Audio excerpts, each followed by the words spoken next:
Hi friends, ఇప్పుడైతే మనము boat అయితే దిగేసి లలితా ఘాట్ నుంచి వాకింగ్ చేసుకుంటూ వెళ్ళి మోడీ ఘాట్ లో నుంచి టెంపుల్ దగ్గరికి అయితే వెళ్ళిపోతాం అనమాట. ఇక్కడ చూడండి వర్చువల్ దర్శనం అయితే పెట్టారు. సో చాలా బాగా డెవలప్ చేశారనమాట. అప్పటికి ఇప్పటికి నేను ఒక 5 ఇయర్స్ అవుతుంది ఎగ్జాక్ట్ గా. అప్పుడు కరోనా టైంలో వచ్చాము, ఇంత ఇవన్నీ ఇవన్నీ కట్టలేదన్నమాట. ఇప్పుడైతే చాలా బాగా కట్టారు. సో డైరెక్ట్ గా మనము నదిలో స్నానం చేసి డైరెక్ట్ గా టెంపుల్లో దర్శనానికి అయితే వెళ్ళిపోవచ్చు అనమాట. సో ఇది చాలా బాగుందన్నమాట ఐడియా. ఎందుకంటే మనము ఆ గలీలలో ఇంత ముందు వచ్చినప్పుడైతే మేము కేదార్ ఘాట్ లో స్నానం చేసి అక్కడి నుంచి నడుచుకొని వెళ్ళి గలీ తిరుక్కొని వెళ్ళాలన్నమాట. ఇప్పుడైతే డైరెక్ట్ కేదార్ ఘాట్ లో స్నానం చేసి బోట్ ఎక్కేసి ఇక్కడ దర్శనానికి అయితే వచ్చేసాం అనమాట. సో చాలా బాగుందన్నమాట. ఇది మంచిగా బాగా కట్టారు అసలు.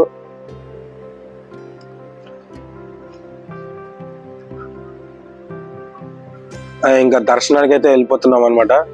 పైకి అయితే మెల్లగా ఎక్కేసి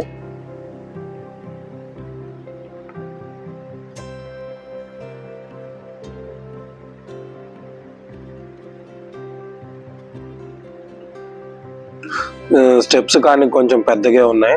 ఇక్కడ చూడండి మొత్తం కాశీ టూర్ ఎలా చేయాలి, ఎన్ని డేస్ ఏ ప్లేసెస్ చూడాలని మంచిగా బల పెట్టారనమాట.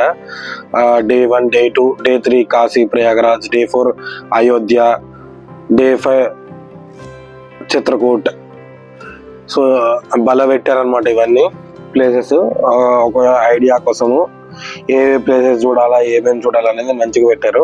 లోపలికి అయితే వచ్చేసాం అనమాట. ఎంట్రన్స్ కాగానే ఇక్కడ చూడండి, ఇక్కడ షాప్స్ ఉన్నాయి, పూల షాప్స్, పూజ సామాగ్రి షాప్స్ ఉన్నాయి అనమాట. ఇక్కడ ఈ పక్క ఏటీఎంస్ ఉన్నాయి, డబ్బులు కావాలంటే డబ్బులు తీసుకొని విత్డ్రా చేసుకోనికి ఇక్కడే, మళ్ళీ బయట నుంచి వెళ్ళడం కష్టం లేకుండా.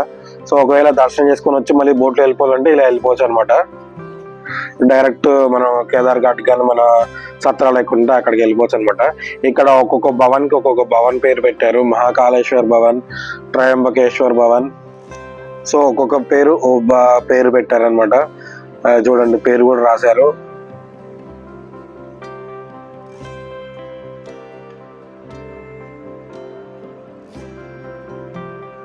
ఇక్కడ నుంచి దర్శనం క్యూ ఉంటది, లోపల చెకింగ్ చేసి లోపలికి అలౌ చేస్తారనమాట. ఆ తర్వాత టెంపుల్లోకి మొబైల్ అలా ఉండదు. చూడండి పేర్లు అయితే ఒక్కొక్క పేరు ఉందన్నమాట. ఇక్కడ కూడా పెట్టారు చూడండి వర్చువల్ దర్శనం. అంటే లోపలికి వెళ్ళి చూడడానికి, ఎక్స్పీరియన్స్ చేయడానికి ఇది ఒక దర్శన కేంద్రాన్ని పెట్టారు చూడండి. క్యూ లైన్ లోకి అయితే వచ్చేసామన్నమాట. సో అది ఎగ్జిట్, ఇది క్యూ ఎంట్రన్స్ అనమాట. సో లోపల ప్లాస్టిక్ కమండలాలు అవన్నీ ఏం అలో చేయరనమాట. మనం వెళ్తుందే చెంబులో కానీ దాంట్లో కానీ వాటర్ తీసుకెళ్ళాలి. ప్లాస్టిక్ అయితే అలో చేయాలన్నమాట. సో ఇక్కడ ప్రసాదం అయితే ఉంది, ప్రసాదం అయితే తీసేసుకున్నాము. సో మేము దర్శనానికి అయితే వెళ్ళిపోతున్నాం అనమాట. లోపల మొబైల్ అలా ఉండదు, తర్వాత వచ్చేది మళ్ళీ వీడియో తీస్తాను. సో దర్శనం అయితే బాగా అయిపోయింది అనమాట. బయటికి అయితే వచ్చేసాము.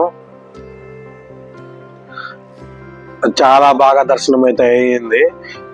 చూడండి అక్కడ మీకు గోపురం కనబడుతుంది కదా, అదే మెయిన్ టెంపుల్ అనమాట.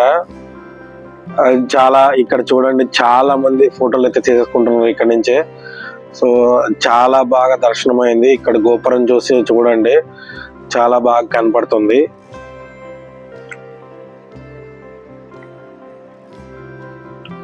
సో చాలా మంది ఫోటోలు అన్ని తీసేసుకున్నారు. సో మేము ఇక్కడ నుంచి అయితే ఇంకా స్టార్ట్ అయిపోయి అమ్మవారి టెంపుల్ కి అయితే వెళ్ళిపోతాం అనమాట. క్యూ లైన్ లో వెళ్ళాలంటే చాలా టైం పడుతుంది. మేము 250 రూపీస్ టికెట్ అయితే తీసేసుకున్నాం అనమాట. అందువల్ల మేము తొందరగా దర్శనం చేసుకుని అయితే వచ్చేసాం అనమాట. సో లేకపోతే క్యూ లైన్ లో చాలా టైం పడుతుంది. ఇంకా ఇప్పుడైతే మేము అమ్మవారి దర్శనానికి అయితే వెళ్తాము. తర్వాత వరాహి అమ్మవారి దగ్గరికి కూడా వెళ్తాము టైం ఉంటే. కానీ అది టెంపుల్ వచ్చి 9:30 వరకు 10 వరకే అన్నారు ఇక్కడ. సో చూడాలి. ఇక్కడ చూడండి మంచిగా బాగా అసలు చాలా విశాలంగా కట్టారనమాట. చాలా బాగుందనమాట. సో మేము 5 ఇయర్స్ బ్యాక్ వచ్చినప్పుడు ఈ ప్లేసెస్ అన్ని లేవన్నమాట. అప్పుడు కన్స్ట్రక్షన్ చేస్తున్నారు. కరోనా టైంలో అయితే వచ్చినాం అనమాట 2020లో. సో బయటికి అయితే వచ్చేసాము.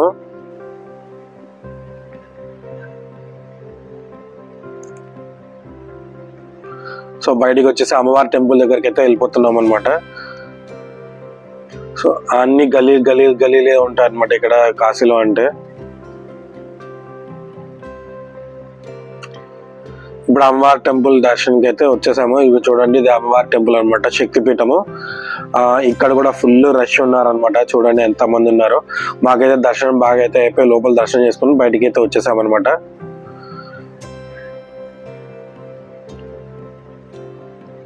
ఆ తర్వాత ఇప్పుడు వరాహి అమ్మవారి టెంపుల్కి అయితే వెళ్తున్నాము.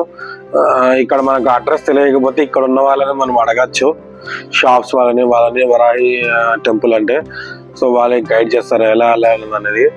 ఇక్కడ ఒక్క గల్లీ ఇంకో గల్లీ సేమ్ ఒకేలాగే ఉంటాయి, కానీ మళ్ళీ చాలా కన్ఫ్యూజింగ్ గా ఉంటది. చూడండి, అడుగుతా ఆయన చెప్పాడు.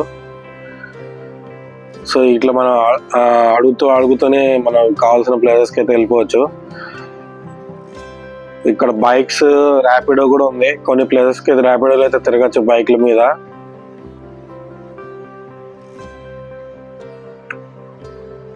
సో అన్ని గలీలే చూడండి టెంపుల్ దగ్గర వెళ్ళడానికి. సో స్టెప్స్ ఉన్నాయి, స్టెప్స్ ఎక్కి పైకి అయితే వెళ్ళాలి.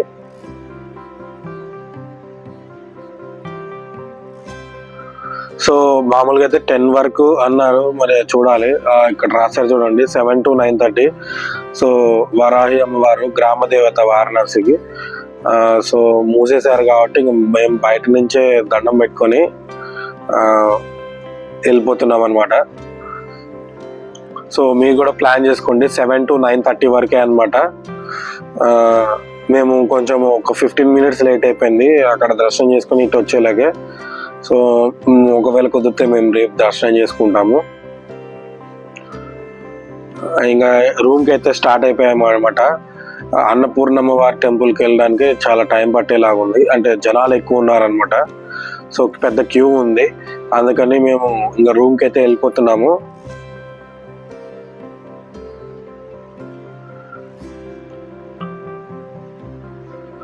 సో పొద్దున్న నుంచి ఏం తెలియదు కాబట్టి తిందామని ట్రై చేస్తున్నాము. మలాయి మీగడగానే అమ్మేస్తున్నారు భలే, చాలా టేస్టీగా ఉందన్నమాట. సో అక్కడి నుంచి వచ్చేసి ఇంకా రూమ్కి అయితే మెయిన్ రోడ్కి అయితే వచ్చేసాము. మెయిన్ రోడ్కి వెళ్ళి రిక్షా కానీ ఆటో కానీ మాట్లాడుకొని వెళ్ళిపోతాము. ఇక్కడ ఓలా యూబర్ అసలు పనిచేయవు, ఎందుకంటే వాళ్ళు ఎక్కువ డిమాండ్ చేస్తారు. ఓలా యూబర్లు అయితే ప్రైస్ తక్కువ ఉంటుంది. ఇక్కడ పెద్ద స్కామ్ అంటే అదే అనమాట. ఆటో వాళ్ళు అవన్నీ అలో చేయరు. ఇంకా ఈ లాగ్ ఇంతటితో ఎండ్ చేస్తున్నా ఫ్రెండ్స్. నెక్స్ట్ లాగ్లో కలుద్దాము. Thanks for watching. Bye bye.